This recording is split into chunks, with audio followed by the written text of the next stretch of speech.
Les Israélites étaient là en Égypte, et leur situation devenait de plus en plus mauvaise, et de mauvaise elle devint terrible.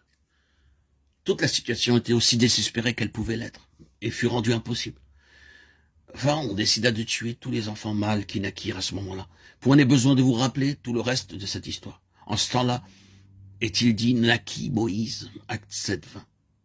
Moïse naquit en ce moment impossible. Et me direz-vous que ce ne fut pas un fait surnaturel, qu'il ait été préservé en vie, alors que tous les petits garçons premiers-nés étaient massacrés? Tout cela se fit sur une base surnaturelle, sur une base céleste et non terrestre.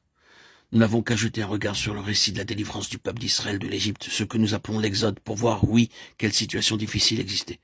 Pharaon avait employé toutes ses ressources pour empêcher ce peuple de sortir.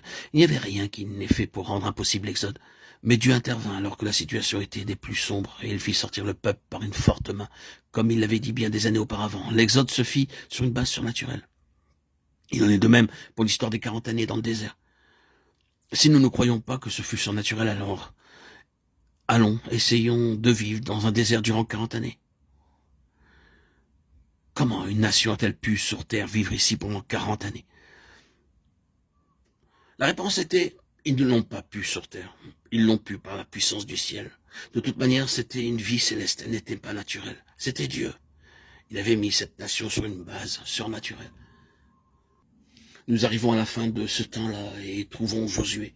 Nous savons ce qu'il eut à rencontrer. Il y avait dans le pays de Canaan toutes ces nations fortes et très mauvaises. Et Josué dut conduire le peuple dans le pays, en prendre possession et en chasser toutes ces nations.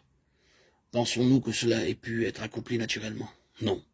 Dieu le fit, le peuple d'Israël entra. Le peuple traversa le Jourdain alors qu'il débordait sur toutes ses rives. Et il le passa à pied sec. Nous connaissons le reste de l'histoire. De nombreuses années s'écoulèrent et nous arrivons au livre des Juges. Nous tirerons simplement une illustration de ce livre.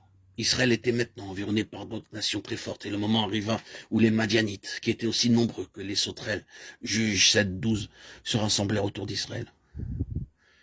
La situation était loin d'être facile. L'Éternel appela Gédéon et lui demanda de marcher contre cette combinaison d'armées et de délivrer Israël de leurs mains.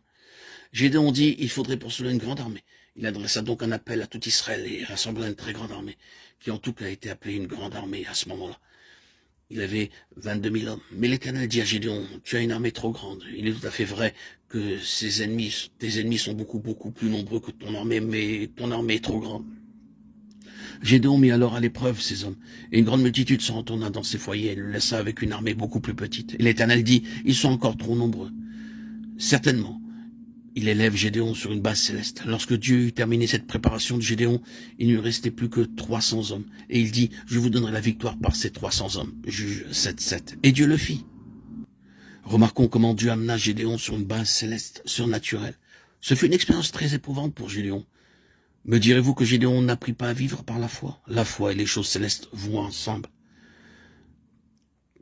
Commençons-nous à voir la signification de ce qui est céleste et de ce qu'est la foi. La foi signifie que le ciel seul peut faire ce que ne saurait faire aucun homme, ni les hommes tous ensemble. Rien n'est impossible au ciel, dans aucune circonstance, ni dans aucune situation.